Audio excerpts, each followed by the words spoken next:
নমস্কার বন্ধুরা, ডলি রন্ধনশালায় সবাইকে স্বাগত। আর আজকে তোমাদের সাথে শেয়ার করব ঝিঙের একটা সম্পূর্ণ নিরামিষ রেসিপি।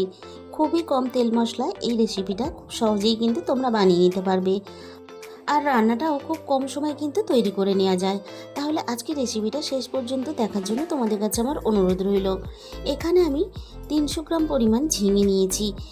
এবার আমি ঝিঙেগুলোকে কেটে নেব। ঝিঙেগুলো অল্প অল্প খোসা রেখে বড় বড় টুকরো করে কেটে নিয়েছি। আর ঝিঙে খোসা ছাড়ানোর পরে আমি ধুয়ে নিয়েছি। ঝিঙেগুলো কিন্তু কাটার পরে আমি আর ধুইব না। এবার তাহলে রান্নার দিকে যাওয়া যাক। এই রান্নার জন্য কড়াইয়ের মধ্যে আমি 2 চামচ পরিমাণ সর্ষের তেল দিয়ে দিলাম। সর্ষের তেলটাকে আমি প্রথমে খুব ভালোভাবে গরম করে নিলাম। প্রথমে আমি তেলের মধ্যে ফোড়নে দিয়ে দিলাম অল্প একটু গোটা জিরে। আর আমি এখানে দিয়ে দিলাম একটা গোটা শুকনো লঙ্কা। এবার আমি ফোড়নটাকে হালকা আঁচে একটু নাড়াচাড়া করে ভেজে নেব। ফোড়ন থেকে একটা সুন্দর মিষ্টি গন্ধ বেরিয়ে আসার সাথে সাথে আমি কেটে রাখা ঝিঙেগুলো তেলের মধ্যে দিয়ে দিলাম। সমস্ত কেটে রাখা ঝিঙেগুলো তেলের মধ্যে দিয়ে আমি এবারে গ্যাসের ফ্লেমটা মিডিয়াম টু হাইতে দিয়ে ঝিঙেগুলো ফোড়নের সাথে মিনিট 5 মতো নাড়াচাড়া করে নেব। আর গ্যাসের ফ্লেমটা একেবারে লোতে দিয়ে ঝিঙেগুলো নাড়াচাড়া করে নিলে তাহলে কিন্তু বেশ অনেকটাই জল বেরিয়ে আসবে। ঝিঙেগুলো এদিকে ভাজা হতে থাক, আমি এবারে একটা মশলা রেডি করে নেব। এখানে আমি অল্প একটু নারকেল নিয়েছি।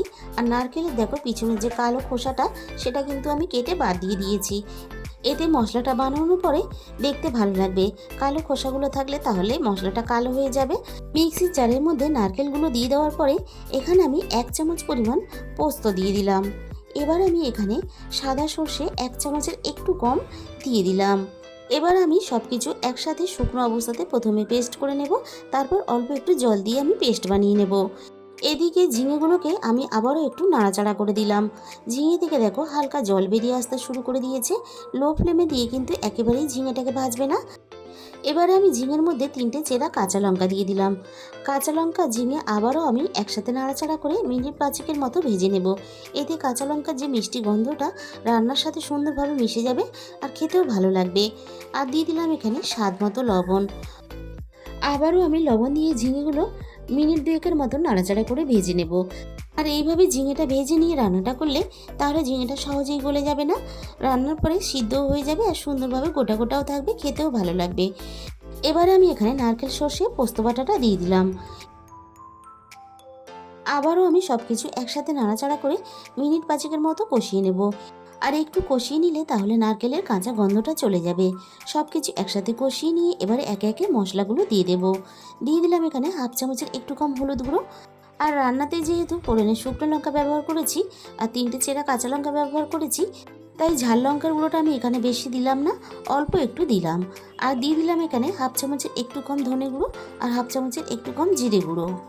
আর মশলাগুলো যাতে না পুড়ে যায় তার জন্য আমি সামান্য পরিমাণ মিক্সির বাটি ধোয়া জল দিয়ে দিলাম। গ্যাসের ফ্লেমটা লোতে দিয়ে আমি আবারও সব কিছু একসাথে নাড়াচাড়া করে খুব ভালোভাবে মিশিয়ে দেব। আর তার সাথে সাথে সব কিছু আবারও আমি একটু কষিয়ে নেব। আর এই রান্নাতে কিন্তু খুব বেশি হলুদ গুঁড়ো ব্যবহার করবে না, বেশ একটু সাদা সাদা দেখতে থাকবে, তাহলে দেখতেও ভালো লাগবে আর খেতেও ভালো লাগবে। আমি সব কিছু দেখে একসাথে খুব ভালোভাবে নাড়াচাড়া করে মিশিয়ে দিয়ে এবার আমি এখানে স্বাদ মতো চিনি দিয়ে দিলাম। চিনিটাও আমি আবারও একটু নাড়াচাড়া করে সব কিছুর সাথে মিশিয়ে দিলাম। এই রান্নাটা বেশ একটু হালকা ঝাল ঝাল হবে আর হালকা একটু মিষ্টি হবে, খেতে ভীষণই ভালো লাগে। এবার আমি এখানে ছোট বাটির 1 বাটি পরিমাণ জল দিয়ে দিলাম। সব কিছু একসাথে নাড়াচাড়া করে মিশিয়ে দিলাম। আর ঝিঙেটা যাতে খুব ভালোভাবে সিদ্ধ হয়ে যায় তার জন্য আমি মিনিট 10 মতো ঢাকা দিয়ে দিলাম। 10 মিনিট পরে আমি ঢাকা খুলে দেখে নেব। আর রান্নাটা আমি আবারও একটু নাড়াচাড়া করে দেব। এবার আমি দেখে নেব ঝিঙে খুব ভালোভাবে সিদ্ধ হয়েছে কিনা। ঝিঙেগুলো খুব ভালোভাবে সিদ্ধ হয়ে গেছে, আবার বেশ গোটা গোটাও আছে। এরকম করে কিন্তু রান্নাটা করে নিতে হবে। তাহলে বন্ধুরা, আজকের এই নিরামিষ ঝিঙে রেসিপিটা তোমাদের যদি ভালো লেগে থাকে প্লিজ ভিডিওতে একটা লাইক করে দিও আর প্রচুর প্রচুর শেয়ার করো। আর চ্যানেলে নতুন বন্ধু হয়ে থাকলে এরকম নতুন নতুন রেসিপি পেতে অবশ্যই চ্যানেলটাকে সাবস্ক্রাইব করে নিও। রেসিপিটা শেষ পর্যন্ত দেখার জন্য তোমাদের সবাইকে অসংখ্য ধন্যবাদ।